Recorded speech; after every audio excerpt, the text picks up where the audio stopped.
Konnichiwa! It's Clive Illenden here again with another Japanese Cooking for Idiots, and today we're doing Japanese curry. Yes, a straightforward Japanese curry. Comfort food, Japanese style. Yes, Japanese soul food as they say. So if you're used to cooking curry, then that's great. This is a Japanese curry. And then for this, what you will need is some tablespoon of butter, tablespoon of the olive oil, some meat. We're using beef here, diced beef. You can use pork or chicken, diced chicken. Some potatoes, which I have now already. So baby potatoes, Charlotte potatoes, which I have diced and chopped. Half a carrot, which I've also already pre-chopped here for you. 750 ml of water, which I have here. Some soup stock. We're using here some sort of, you could use I guess a sort of chicken oxo cube, but this is Japanese stock, but any kind of chicken stock will be fine. And this, which is described here in my list as curry roux. So it's not really a curry paste, it's like a curry block. And apparently every Japanese household has a curry block in the house. And you can get it in Tesco's and other places. I'll try and put a picture up for you. I think it's in Waitrose you can get it. So it's not a curry paste, it's a curry block. You see it's sort of solid bits. There we are, and that's 800 grams. Described here as a curry roux, but I'll put a picture up so you know what you're looking for. 80 grams of that. Soy sauce, of course, teaspoon of soy sauce, and some vegetable oil for frying. So without further ado, first thing you're going to do, oh yeah, I forgot the onions. Finely diced onions. First thing we've got to do is we're going to fry these until they're nice and golden. The great thing about these, you can buy ready diced onions if you want to be super lazy, stick it in the freezer and then fry them up. Or you can buy an onion, peel it, chop it up, finely dice it. It's up to you. Anyway, so without further ado, what we're going to do is going to put the butter and the olive oil in a hot frying pan and then fry these until they're golden. And then I'll take you through the rest of the recipe as we go. Let's go!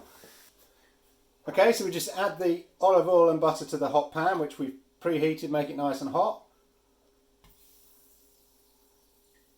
Give that a good little mix round. And then just add the onion. Now the reason we're cooking the onion separately, so it goes nice and golden brown, rather than just bunging it in a big pot with everything else, which is what we'll be doing later, is because you want the onion to caramelise to give it that sort of sweeter, slightly nuttier taste, certainly a sweeter taste. And if you just throw it in the pot with all the other ingredients, you kind of don't get that. So we're going to fry these until they're all nice and golden. And the other thing about frying from frozen as well is actually an advantage, because the freezing process breaks down the fibres a bit, so it makes the cooking bit even easier actually. It's certainly more tasty. Right, that's a theory anyway. So we're going to fry these up until they're nice and golden brown. Okay, so I'm still frying these, they're getting a bit golden brown. It takes a while, if you're doing it from frozen, it does take a while. It can take like 15 minutes, 20 minutes, so it's not, obviously if you're doing them freshly cut, but then we don't think you get the same flavour if you do it, oddly enough. We think it's better from doing it from frozen, but it just takes a bit longer. And make sure that they're all even as well. But you can see they're going nice and sort of brown and caramelised. That brings the sweetness out of it, which adds to the curry flavour apparently. So a few more minutes of that and then we'll come back to that, I think.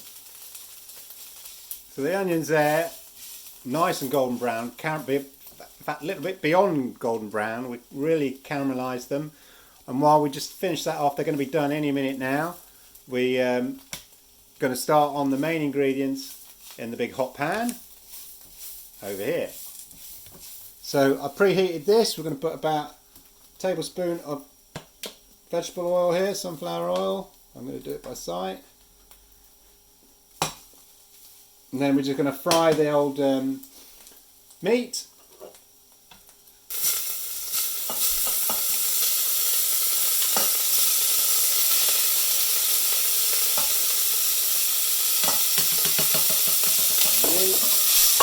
the diced potatoes,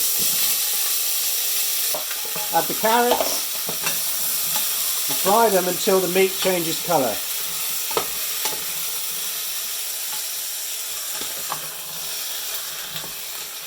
I'm just going to lower the heat on that.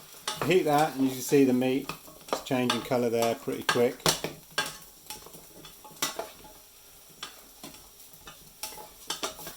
So you can see the onions here, they're much more than golden brown. We've really sort of caramelised them. So you don't want to burn them, but you just want to get them a nice dark brown colour. That's going to really bring the sweetness out. Meanwhile, you will see the meat has changed colour. So we're just going to add the onions straight into this now.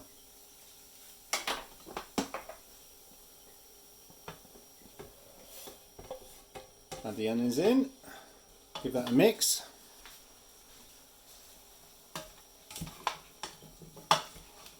So that's all mixed in, and then now we're going to add the water. So add the 750ml water.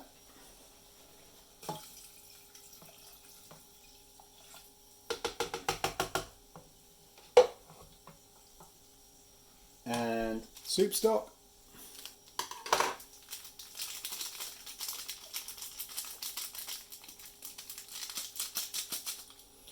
Give that a stir. Turn up the heat a little bit. Just make sure that's set. Put the lid on, and then we're going to let that cook for about 15 minutes. Okay, so you can leave that about 15 minutes, medium heat. Okay, this has been bubbling away for just over about 10 minutes. If there's any sort of broth on the top, there's not much here actually. Just skim it off if you can. There's not really much here at all.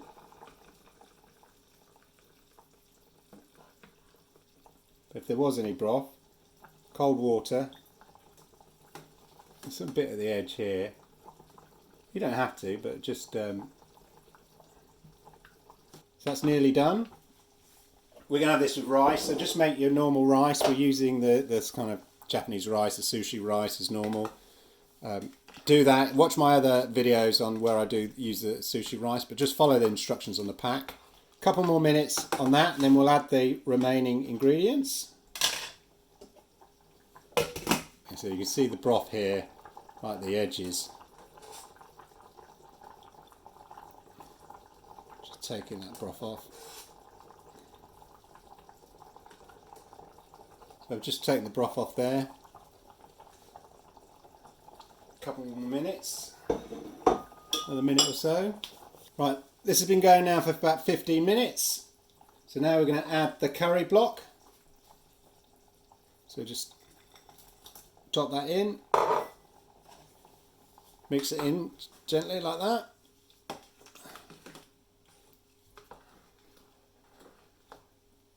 It should dissolve, I assume, there. Just dissolve into the mix. Just lower the heat slightly.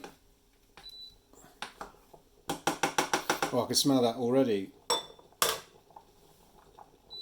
And then stick the lid on. Thank you. Stick the lid on.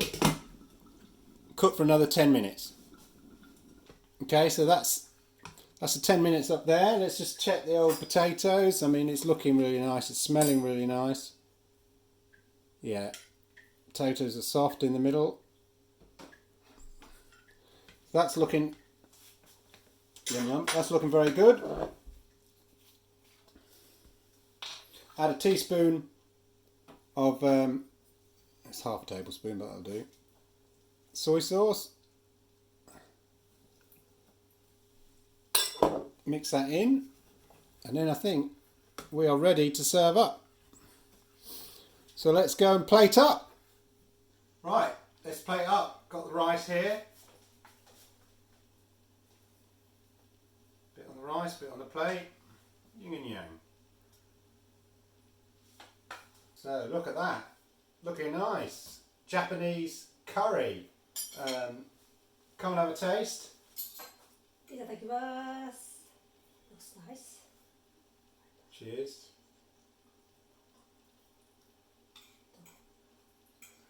Oh.